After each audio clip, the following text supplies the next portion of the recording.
Sebelum kita lanjut, jangan lupa like, comment, subscribe, dan nyalakan notifikasinya agar tidak ketinggalan info terbaru lainnya. Semoga bermanfaat.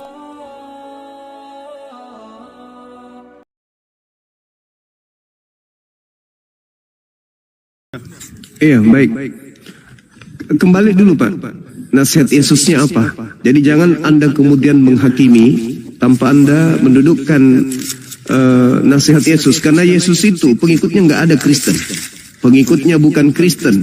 Pengikutnya bukan orang Roma, bukan orang Katolik, bukan orang Protestan, bukan orang Advent. Kalian aja yang kemudian SKSD. Kalian tidak dikenali oleh Yesus. Jadi kita dudukkan dulu Yesus ini siapa dan bagaimana dia menasihati murid-muridnya. Islam bukan murid Yesus, Kristen apalagi. Kita sama-sama bukan pengikut Yesus.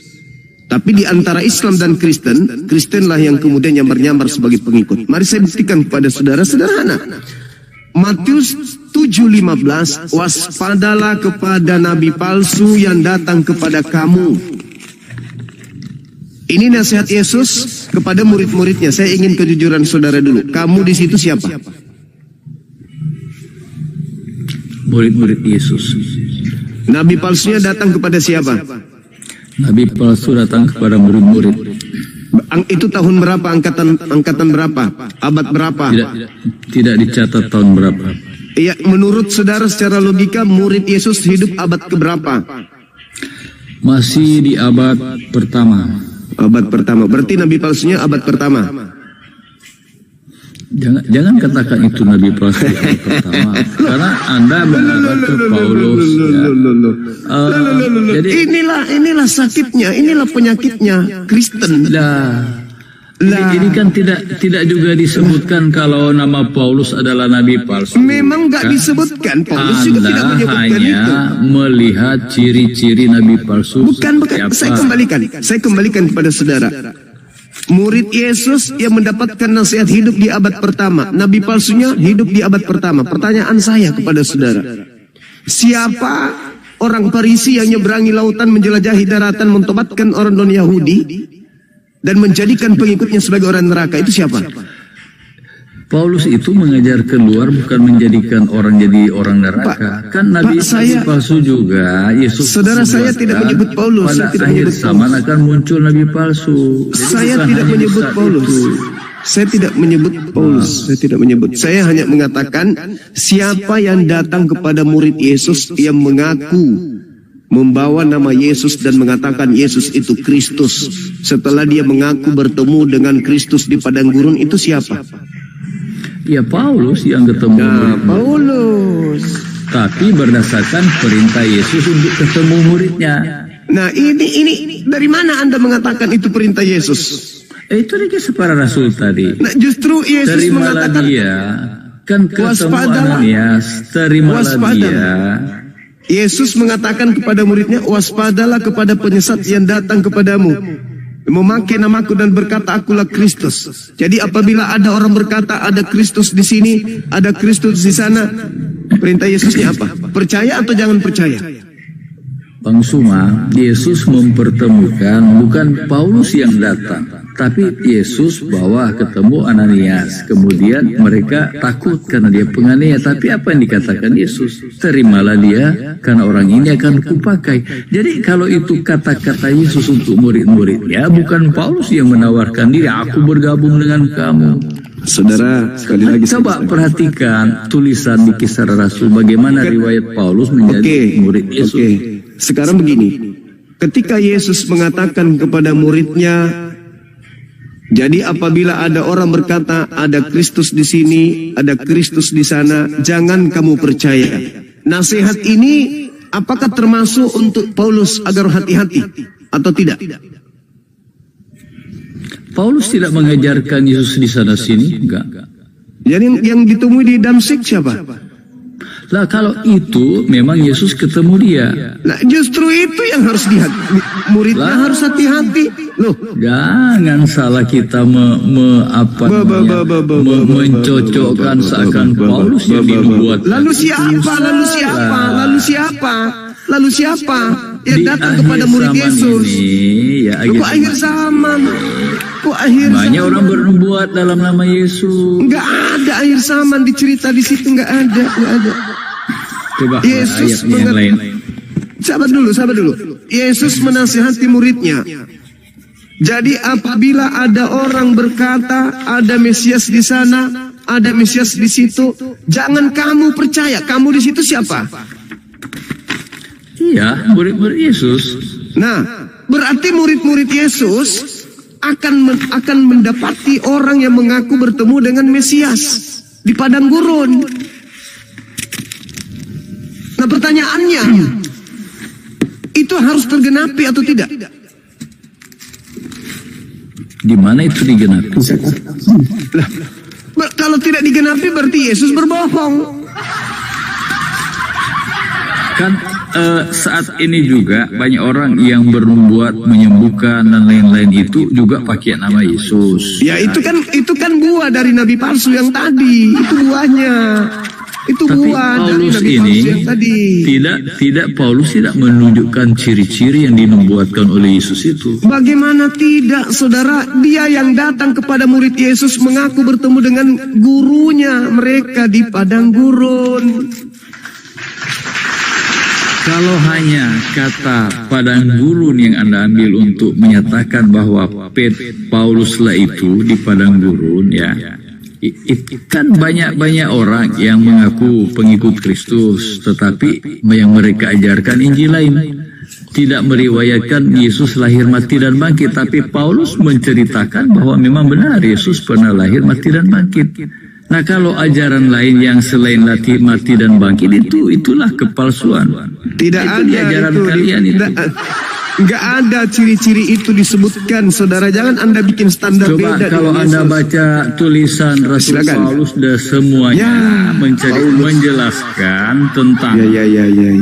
apa makna Yesus mati dan bangkit. Enggak ada Berarti jurus itu. Enggak. kalau Kenapa? Injil Kenapa lari lain, situ? ya, kalau Kenapa Injil lari ke situ? lain kan Paulus ada tulisannya. Kalau ada yang bicara tentang Injil lain, itu adalah nabi palsu. Itu kata Paulus kan? Dengan kata lain, Paulus sudah mengatakan kitab Lukas, Markus, Matius, Yohanes itu adalah kitab Injil palsu. Karena Injil Lukas, Markus, Matius, Yohanes bukan Paulus yang mengajarkan. Sedangkan Paulus mengatakan, jika ada yang mengajarkan kepadamu Injil lain selain daripada Injil yang aku beritakan, maka terkutuklah dia. Berarti dia sudah mengutuk Injil-Injil yang lain yang Anda pakai. Kan lucu. Tapi saya tidak sedang membahas itu, saudara. Kita sedang membahas tentang apa? Tentang nabi palsu yang datang kepada murid Yesus di abad pertama, mengaku bertemu dengan gurunya di padang gurun. Ketika dia ke Damsyik, Paulus mengaku didatangi Kristus. Ketika dia di dalam bilik penjara, dia mengaku bertemu dengan Kristus. Tergenapi apa kata Yesus kepada muridnya? Jangan kamu percaya. Itu satu. Yang kedua, menurut Yesus, penyesat yang datang setelahnya bergelar Yesus Kristus. Di mana Berarti ada dia dua itu. bergelar Yesus Kristus? Hah? Di mana ayatnya dia bergelar Yesus palsu? Paulus bergelar Yesus. Matius 24 nomor 4 nomor 5.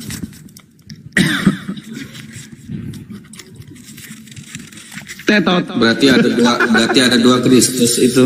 Sebab banyak orang akan datang dengan memakai namaku dan berkata akulah Mesias, dan mereka akan menyesatkan banyak orang. Apakah Paulus mengaku Mesias? Bukan Paulusnya yang mengaku Mesias. Paulus ini nabi yang diutus oleh Mesias palsu.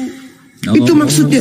Seperti itu maksud Anda. Ya makanya Yesus Ya, itu mengatakan. pendapat Anda, ya. Loh, itu Yesus mengatakan di data nomor 23-nya kok. Jadi apabila ada orang, satu, berkata ada Mesias di sana. Dua, ada orang yang berkata ada Mesias. Berarti ada dua oknum. Yang pertama adalah orang yang mengaku melihat Mesias. Yang kedua, ada Mesias yang dilihat oleh orang yang mengaku tadi. Dua oknum. Makanya dikatakan dalam data 24-nya, sebab Mesias palsu dan nabi-nabi palsu. Dua oknum. Jadi ada yang mengaku melihat Mesias, ada yang sebagai Mesias yang dilihat. Berarti Mesias palsu memperlihatkan dirinya kepada si nabi palsu. Itu maksudnya tuh. Ya udah, itu menurut pendapat Anda. Itu menurut pendapat Yesus. Bagi Kristen kami mengakui bahwa yang ketemu Paulus adalah bukan Mesias palsu. Enggak urus dengan Jadi Kristen. jangan menyimpulkan Alkitab berdasarkan Saya kalian. menyimpulkan ucapan Yesusnya, bukan pikiran saya. Yesus berpesan kepada muridnya. Tadi di awal saya katakan, saudara, Anda bukan pengikut Yesus. Anda hanya menggunakan nama Yesus biar Anda itu seakan-akan pengikut. Bukan. Tak ada hubungannya Kristen dengan Katolik. Ingat, Kristen pertama yang paling pertama adalah Katolik. Yesus tak ada hubungannya dengan itu. Ya, agama Kristen itu munculnya di Antioquia, di Turki. Yesus tak mengenal itu. Jadi jangan Anda SKSD sama Yesus. Jadi Yesusnya berpesan kepada muridnya Bani Israel, apabila ada manusia berkata ada Mesias di sini, artinya manusia ini melihat Mesias. Apa kata Yesus? Jangan kau percaya. Kenapa jangan percaya? Berarti Mesias yang datang kepada orang tersebut Mesias palsu. Karena perintahnya jangan kau percaya. Berarti yang datang Mesias palsu kepada orang tersebut. Lalu membedain palsu sama aslinya gimana? Nah, membedakan antara asli dan yang bukan jelas. Yesus mengajarkan hukum Taurat. Yang palsu mengajarkan meninggalkan hukum Taurat. Yesus mengajarkan dirinya utusan Tuhan. Yang palsu mengajarkan dirinya Tuhan. Yesus yang asli mengajarkan dirinya menyembah kepada Eloah Abraham, Eloah Ishak, Eloah Yakub. Sedangkan yang palsu justru mengajarkan menyembah dirinya. Yang asli mengajarkan kemudian menjalankan hukum Taurat, yang palsu meninggalkan hukum Taurat. Itu jelas itu. Yang asli mengajarkan dirinya sebagai anak manusia, yang palsu mengajarkan dirinya bukan manusia. Beda. Paulus berkata di dalam Galatia 1 nomor 1, aku menerima Injil bukan dari manusia, tetapi dari Yesus Kristus, dari Kristus Yesus. Aku telah mengatakannya kepadamu, Injil yang aku terima bukan Injil manusia, bukan manusia yang mengajarkan aku, tetapi Kristus Yesus. Sejak kapan anak Maria bukan manusia? Inilah yang harus diwaspadai. Sedangkan Yesus datang, konon ceritanya di dalam Lukas 2 nomor 11. Pada hari ini telah lahir bagimu juru selamat, manusia yang diurapi Tuhan di kota Daud. Manusia yang diurapi Tuhan. Maria melahirkan manusia. Yusuf punya anak tiri, anak manusia. Paulus mengaku bertemu dengan Kristus yang bukan manusia. Berarti dua oknum yang berbeda. Tapi saudara Kristen tidak sadar itu. Karena selama ini Anda menganggap pengikut Kristus, pengikut Kristus. Anda berpikir yang Anda ikuti anak Maria, bukan. Yang Anda ikuti itu adalah Kristus lain yang datang di padang gurun, yang keluar dari kubur, yang mengajarkan agar seluruh manusia menjadi pengikutnya. Tuh. Itu saudara David. Silakan. Oke, selamat malam Pak. Malam. Jadi kita luruskan saja dulu ini Pak. Nabi dan Rasul itu berbeda Pak. Yes. Tidak sama itu Rasul dengan Nabi. Sedangkan ayat yang di sini ini kan mengatakan Nabi Pak. Nabi palsu kan. Baik. Paulus itu bukan Nabi. Oke. Kalau Nabi itu kan bernubuat di Perjanjian Lama. Kalau Rasul itu kan murid Yesus. Oke. Oleh Yesus. Baik. Jadi berbeda yang Bapak bilang. Kalau Nabi setelah, kan Yesus sudah bilang setelah aku kan tidak ada lagi. Seperti aku. Kalau ada itu Nabi palsu Pak. Oke. Itu saya sama luruskan. Jadi jangan sama Yesus itu Muhammad Nabi. Sabar. Anda baca, teman-teman. Anda baca Kisah Para Rasul 13 nomor 1. Di Antioquia ada beberapa nabi. Di Antioquia ada beberapa nabi. Berarti Anda mengatakan Paulus nabi palsu. Bagus. Terima kasih. Paulus bukan nabi Pak, dia rasul. Kisah Para Rasul 13 nomor 1, di situ Paulus disebut nabi. Itu disebut, tapi dia bukan nabi Pak, dia rasul. Pernahkah dia bernubuat, Pak? Kalau nabi itu kan harus bernubuat. Itu dalil kitabmu sendiri loh. Di mana? Coba kisah Para Rasul 13 nomor 1. Jelas-jelas pendiri agama disebut nabi di situ kok.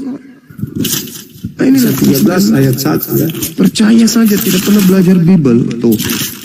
Di situ kan tidak ada Itu Paulus. Lah itu apa itu? Itu siapa itu? Siapa itu? Bom. Pada suatu hari ketika mereka beribadah kepada Tuhan. Kisah para Rasul 13 nomor 1, Pak. Soalnya situ nabi. Tidak ada pada waktu itu. Tapi Kisah Rasul 13 nomor 1, apa di situ disebut nabi-nabi palsu? Mati mija. Paulus ini disebut nabi yang mana yang nabi? Yesus atau Paulus? Iya, tapi dia bukan nabi palsu. Oh, berarti karena Anda dia sudah mengakui. bernubuat. Berarti Anda sudah mengakui bahwa Paulus itu nabi? Dia bernubuat kenapa? Kalau bernubuat itu berarti nabi sesuai dengan ulangan. Berarti Anda sudah mengakui bahwa dia nabi? Dia memang nabi. Begitu saudara Jeset. Saulus itu nabi. Iya, karena dia punya nubuatan di Tesalonika tentang kedatangan Yesus yang kedua kali ya.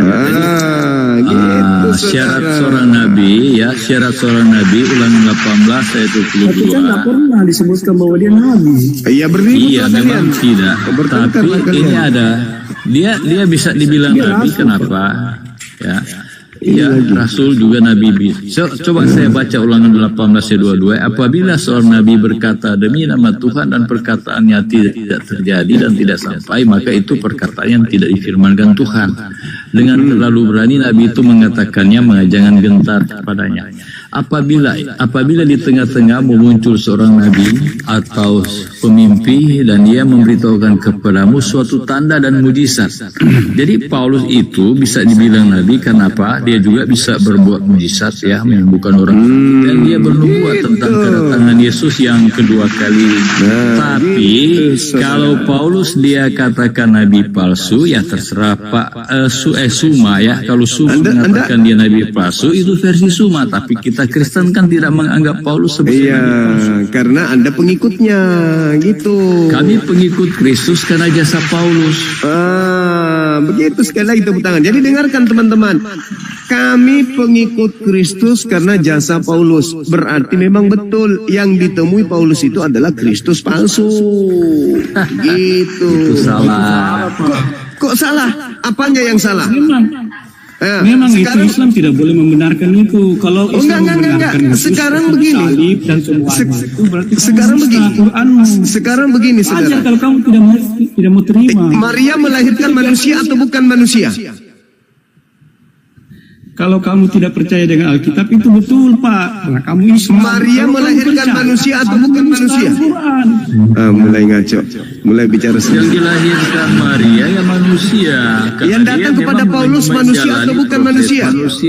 Manusia. Yang datang kepada Paulus manusia atau bukan manusia?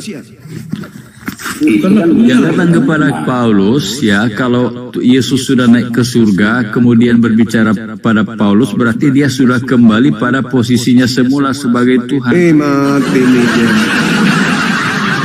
Kan Yesus itu keluar dari diri Allah. Yang kita sebut Allah itu adalah Tuhan. Nah, kalau Yesus sudah kembali kepada Bapa dan dia menampakkan diri kepada Paulus, itu sudah kembali pada posisinya semula. Baik. Ketika Yesus ditanya oleh muridnya tanda kedatangannya yang kedua, dia datang sebagai Paulus, manusia atau bukan manusia? Kedatangannya yang kedua kali nanti dia ketemu Paulus dalam proses menampakkan diri, bukan kedatangan yang kedua kali akan kiamat, itu nanti. Jadi nasihat Yesus, kata apa Yesus katakan, apabila ada orang mengaku bertemu dengan Kristus, jangan kamu percaya, sebab kalau aku yang datang, tanda-tandanya matahari menjadi gelap, bulan tak bercahaya. Kalau aku yang datang, kalau bukan aku yang datang, tidak diikuti tanda-tanda itu, apa kata Yesus? Percaya atau jangan percaya?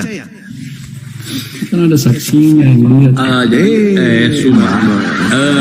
Kalau berbicara kedatangan dengan melalui penglihatan itu beda. Karena kalau Allah menyatakan sesuatu bisa lewat mimpi, Ulangan 13 ayat 1 sampai 4 ya.